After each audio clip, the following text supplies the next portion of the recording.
papunta tayo ngayon sa pababa na tayo ng Calvary. Then papunta tayo dito sa may madadaanan natin yung Stone of Anointing. Yan. And marami pa ditong places na kailangan natin bisitahin. Papakita ko na rin muna yung Chapel of Adam. So dito nilibing yung katawan ni Adam sa area na to. Ito yung pinakababa ng Golgotha.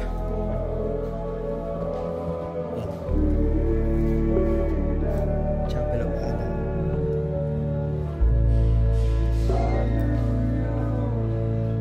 So nasa taas natin yung Golgotha o Calvary.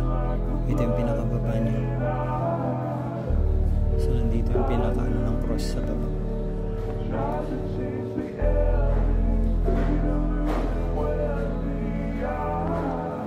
May event yata dito.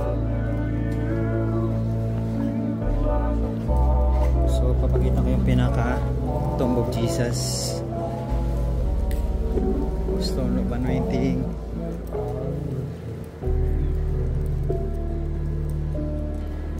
Diyan nilagay yung body of Jesus ng Juniper Boreal.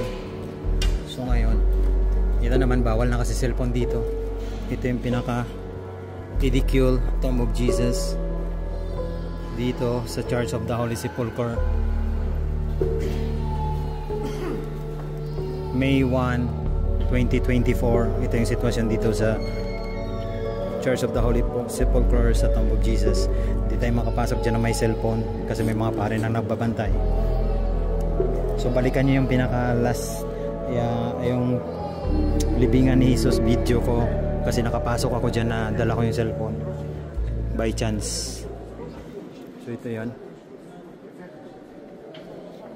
Hindi na ako papasok ngayon dyan.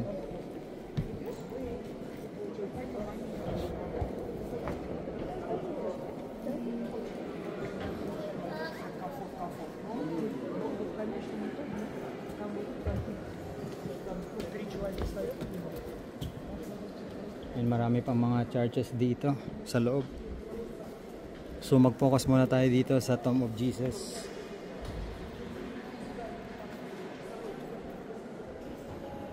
Paikot.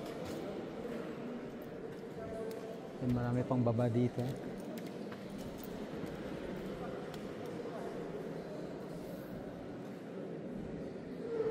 Ang daming pwede. Prison of Jesus nasa dulo.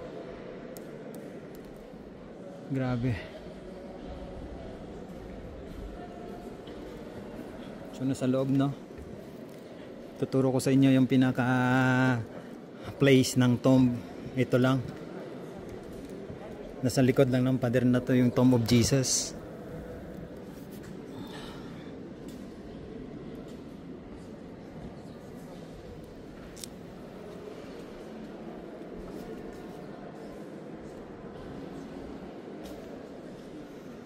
Coptic Church.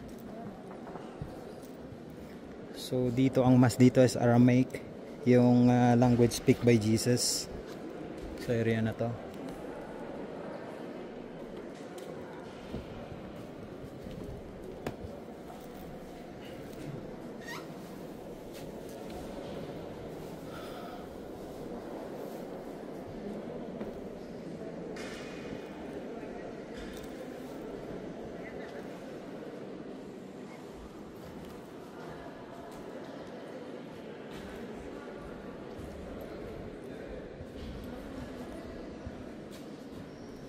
So sa ibang araw ko napupuntahan yung Tomb of Joseph of the Arimathea, yung taong kumuha sa body of Jesus mula sa cross and pinagamit yung kanyang tomb.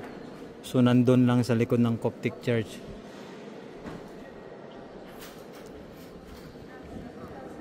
So talagang di tayo makapasok, nakapila ngayon. So balik na ako dito.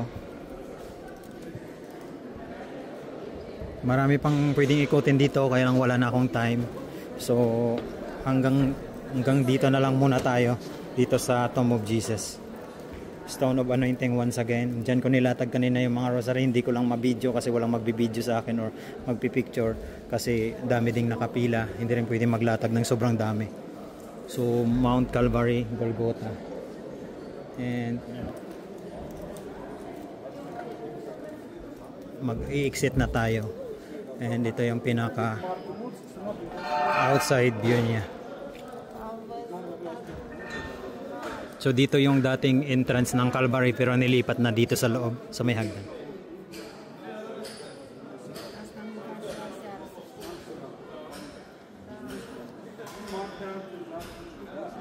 Sa muli, God bless from Jerusalem. Bye.